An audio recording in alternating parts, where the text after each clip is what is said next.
السلام عليكم. مرحبا بكم يا أصدقاء في برنامج واحة سلام. هذا البرنامج المنوع الذي يأتي من أجلكم أنتم أيها الأصدقاء الصغار، ومعي مجموعة من أصدقائي سيكونون معكم في الفقرات المختلفة والمتنوعة، فتابعونا.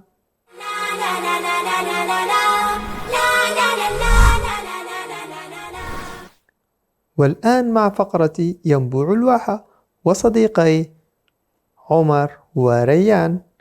ترى ما هو موضوعنا لهذا اليوم؟ هيا بنا لنستمع.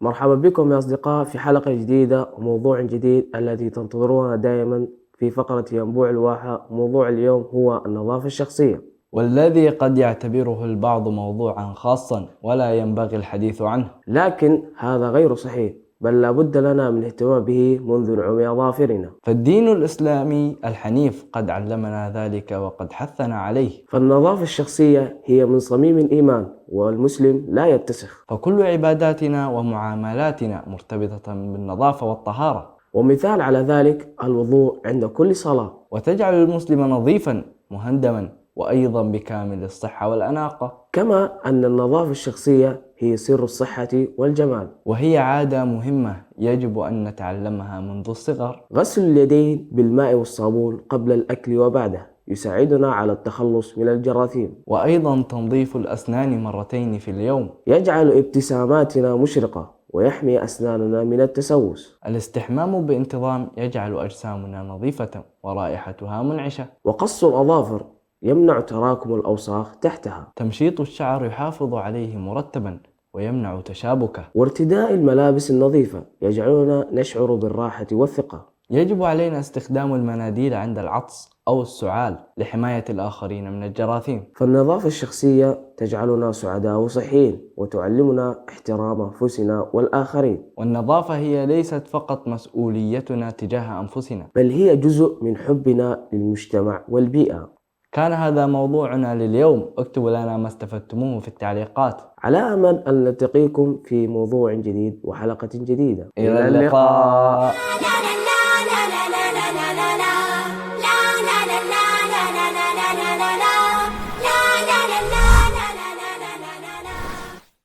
والآن يا أصدقاء، هيا بنا لنتعرف عن معلومات جديدة ومعارف لم نكن نعرفها في فقرة هل تعلم مع صديقنا موفق. هيا بنا.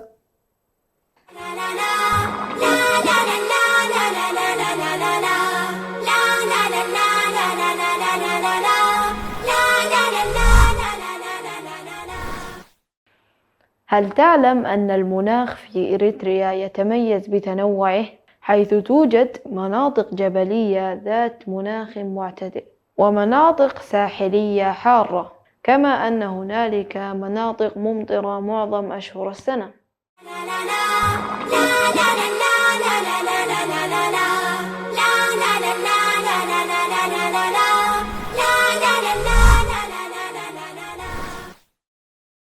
أصدقائي، أنتم تعرفون جحا وحماره، فلنستمع إلى قصصه الممتعة والمضحكة ولكن أيضا المفيدة مع صديقنا عبد السلام في فقرة مع جحا.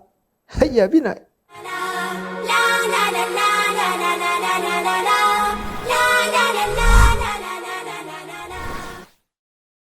السلام عليكم ورحمة الله وبركاته. مرحبا بكم أعزائنا المشاهدين مع حلقة جديدة وحكاية جديدة. عنوان حلقتنا لهذا اليوم هو لا ذنب عليه. في يوم من الأيام كان إسطبل جحا مغلقا بخشبة ضعيفة، فسرق حماره، فطلب من أصحابه أن يساعدوه لمعرفة السارق. فقال أحدهم: كان يجب عليك أن تضع قفلا على باب الإسطبل، إذ بأن بأقل حركة يمكن كسرها. وقال آخر: هل كنت نائما ولم تدرك أن الذي سرق الحمار قد أخرجه من الباب؟ أين كنت حينئذ؟ واعلم أني أقفل باب داري في الليل من الخلف، وأضع المفتاح تحت وسادتي، فبالطبع لا يجسر اللصوص على سرقته. وهكذا لم يقم معه أحد، وإنما أخذوا يتداولون هذه العبر التي بطبعها ضايقت الشيخ، وكانت كلها تعنيفا له ولومه على تفريطه. فنفذ صبره ثم قال: يا أيها السادة، إنكم تقولون الحق، وكل هذا عائد إلى الماضي ولا يفيد الآن، إلا أني أرجو منكم الإنصاف. فهل كان الحق كله علي بينما اللص لا ذنب عليه أبدا؟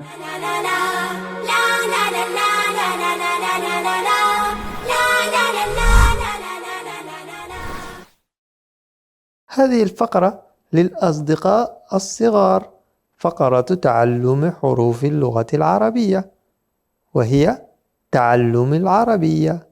هيا بنا، هيا يا أصدقاء.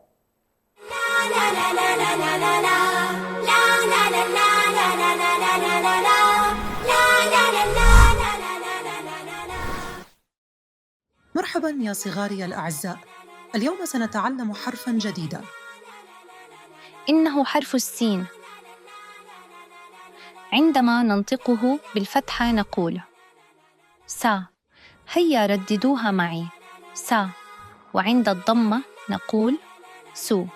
كرروها يا أبطال: سو. أما مع الكسرة فنقول سي. هيا نعيدها مرة أخرى: سي.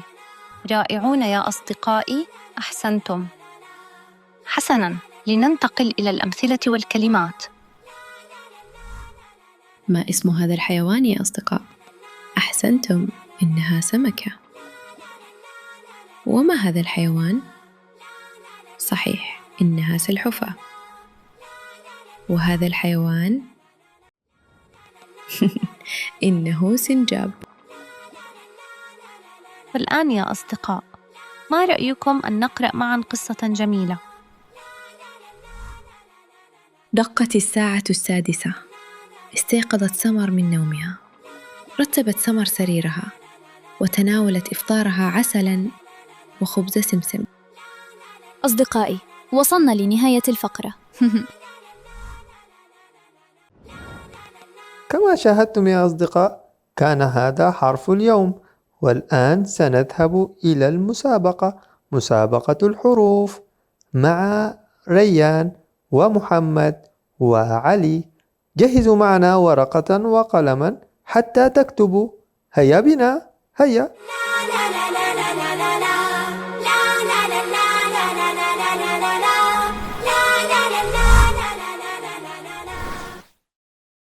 مرحبا يا أصدقائي، كما شاهدنا كان هذا حرف السين، والآن مع صديقاي محمد وعلي. السلام عليكم ورحمة الله وبركاته. السلام عليكم ورحمة الله تعالى وبركاته. والآن مع مسابقة جديدة وحرف جديد، لننتقل إلى الأسئلة التالية. السؤال الأول: أريد منكما تعطياني اسم نبات يبدأ بحرف السين. تفضل يا علي. سبانخ. أحسنت، إجابة صحيحة. هل لديك إجابة أخرى يا محمد؟ نعم. تفضل. ثق. إجابة صحيحة، أحسنت. لننتقل إلى السؤال التالي: أريد منكما أن تعطياني اسم مدينة أو بلاد يبدأ بحرف السين. تفضل يا علي. سوريا. أحسنت، إجابة صحيحة. هل لديك إجابة أخرى يا محمد؟ سريلانكا.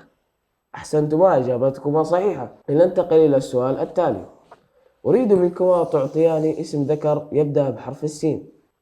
تفضل يا علي. سامي. أحسنت، إجابة صحيحة. هل لديك إجابة أخرى يا محمد؟ لا بأس. لننتقل إلى السؤال التالي: أريد منكما أن تعطياني اسم حيوان يبدأ بحرف السين. تفضل يا محمد. سمك. أحسنت، إجابة صحيحة. هل لديك إجابة أخرى يا علي؟ لا. لا بأس. وإلى هنا يا أصدقائي تنتهي فقرتنا لهذا اليوم. نأمل أن نلقاكم في حرف جديد ومسابقة جديدة. إلى اللقاء. إلى اللقاء. لا لا لا لا لا لا لا لا لا لا لا لا لا لا لا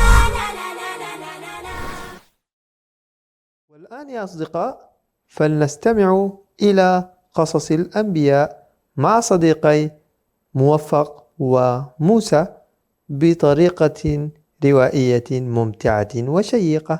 هيا بنا، هيا معي.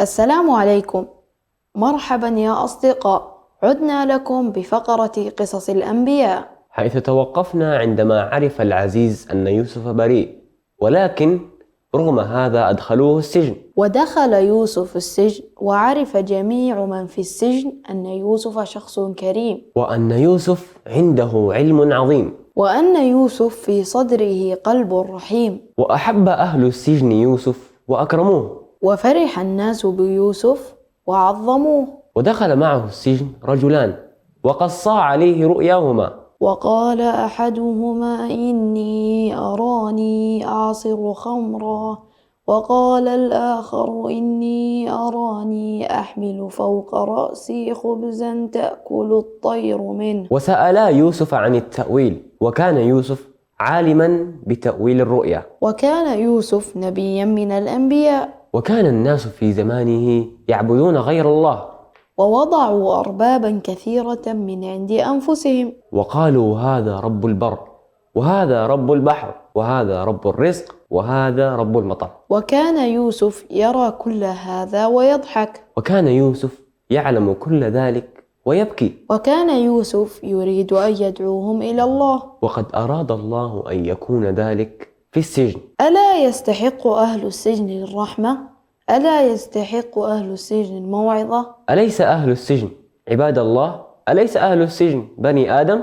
كان يوسف في السجن ولكنه كان حرا جريئا. كان يوسف فقيرا ولكنه كان جوادا سخيا. إن الأنبياء يجهرون بالحق في كل مكان، وإن الأنبياء يجودون بالخير في كل زمان. فماذا تفسير هذه الرؤى؟ وهل سمع أهل السجن تفسير هذه الرؤى؟ ستعرفون كل هذا وأكثر في الحلقات القادمة. إلى ذلكم الحين نستودعكم الله.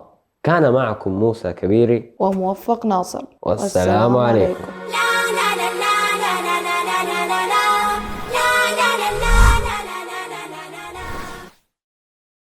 أصدقائي، ما رأيكم بأن نتعلم حكمة جديدة مع فقرة حكمة اليوم؟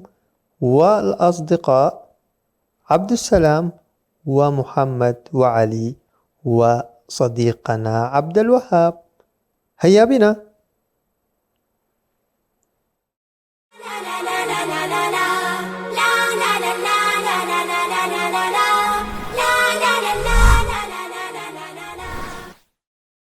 السلام عليكم ورحمة الله تعالى وبركاته. مرحبا بكم أعزائنا المشاهدين في حلقة جديدة وحكمة جديدة. وعنوان حكمتنا لهذا اليوم بعنوان العائلة هي أغلى ما نملك. والآن سنأخذ آراء أصدقائنا محمد وعبد الوهاب، فلنبدأ اليوم مع صديقنا محمد. تفضل يا محمد. السلام عليكم ورحمة الله وبركاته. أنا من رأيي يوم أنت مثلا ما في أي واحد يسندك، أو ما عندك أي فلوس، أو عندك دين لأي واحد، كل مرة عائلتك تجي وتسندك وتعطيك الفلوس وتعطيك أي شيء تبغاه. السلام عليكم ورحمة الله وبركاته.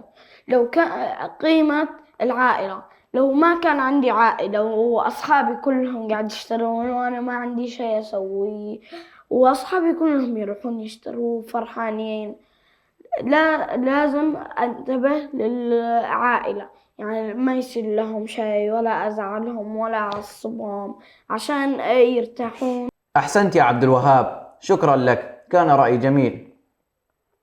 أعزائنا المشاهدين، كانت هذه حكمتنا لهذا اليوم. شكرا لكم لإعطائنا وقتكم الثمين، على أمل أن نلتقيكم في حلقات قادمة، والسلام عليكم ورحمة الله تعالى وبركاته.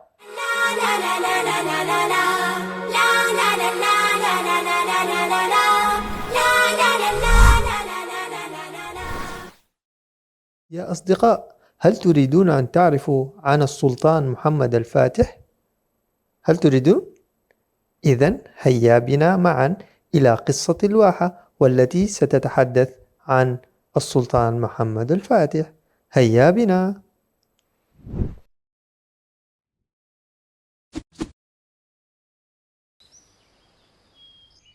لقد قسنا المسافة بين الخندق والسور، وقسنا عرض السور، وقسنا المسافة بين السور والسجن، ودونا جميع القياسات بدقة فائقة. والآن قل لي ما هي الخطة؟ في البداية يفرش التراب الناتج عن الحفر بين الأدغال، وعند الوصول إلى رأس القناة نقوم بطرح التراب الزائد في القناة. عندها نبدأ بحفر النفق، ولا ننسى أن القياسات مهمة جدا، لأن الحجرة التي نريد الوصول إليها صغيرة المساحة. لنتوقف عن الحديث الآن، تأخرنا كثيرا في السهر. خذوا قسطا من الراحة، فالكثير من العمل ينتظركم غدا.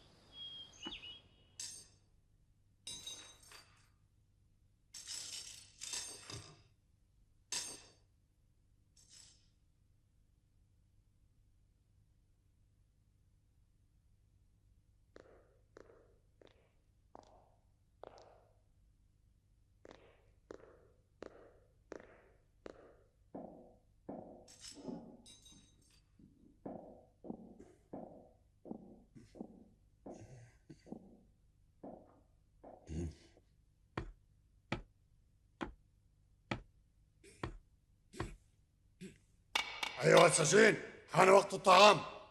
أعطني صحنك. هيا. هات.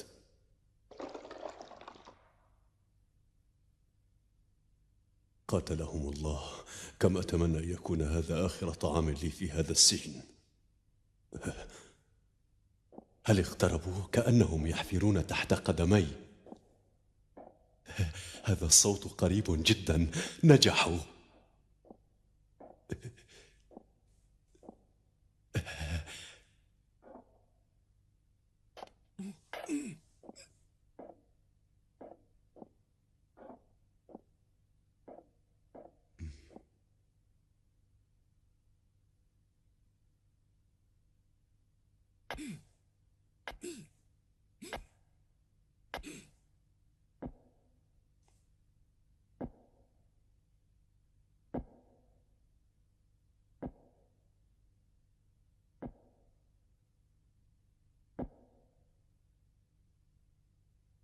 أوربان، أوربان، هذا نحن.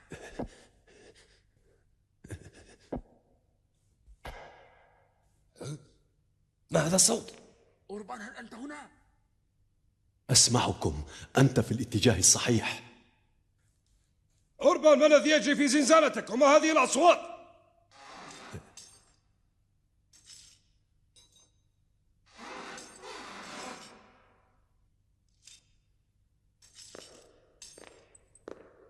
أوربان، ما الذي يجري في زنزانتك؟ وما هذه الأصوات التي سمعتها؟ لا شيء أيها السجان. لماذا تضع لوحك الخشبي وسط الغرفة؟ لا شيء، لا شيء. أحببت أن أغير ترتيبها يا سيدي. أخبرني ما الذي يجري هنا؟ لا شيء. ابتعد عن طريقي.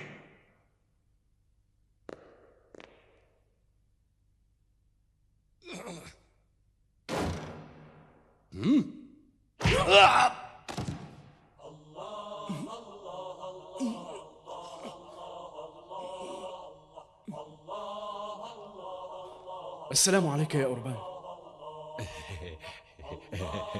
الذي يحدث هنا؟ ماذا يجري؟ ماذا هناك؟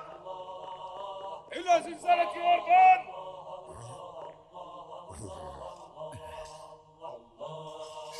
اقتربت نهايتك.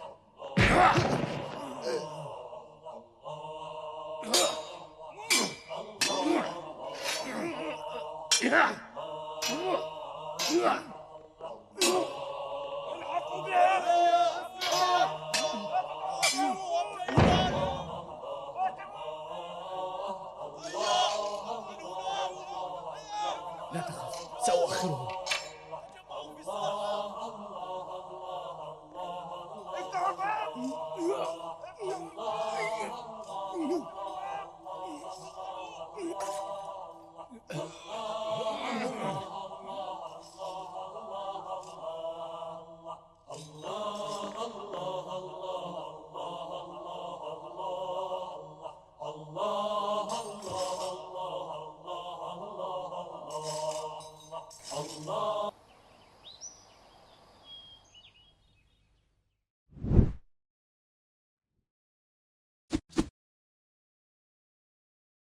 أصدقائي، هل أنتم جاهزون لحل اللغز مع فقرة لغز اليوم؟ وصديقنا عمر، هيا بنا فلنحل اللغز معا. هيا بنا، هيا.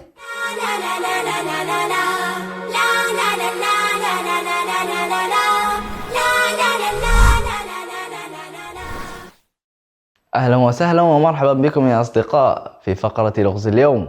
أما عن الإجابة فكانت الماء في النهر، وكانت إجاباتكم صحيحة.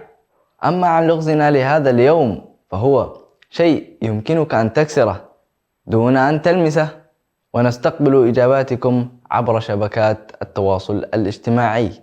والسلام عليكم ورحمة الله وبركاته.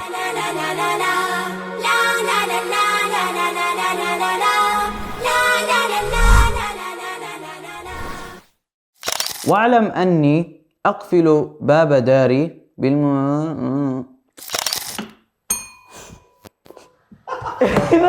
يا أخي قاعد كذا سوي.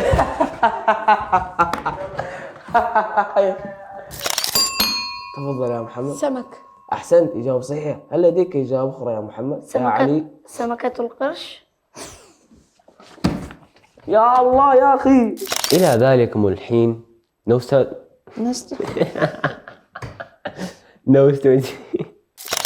خلصنا؟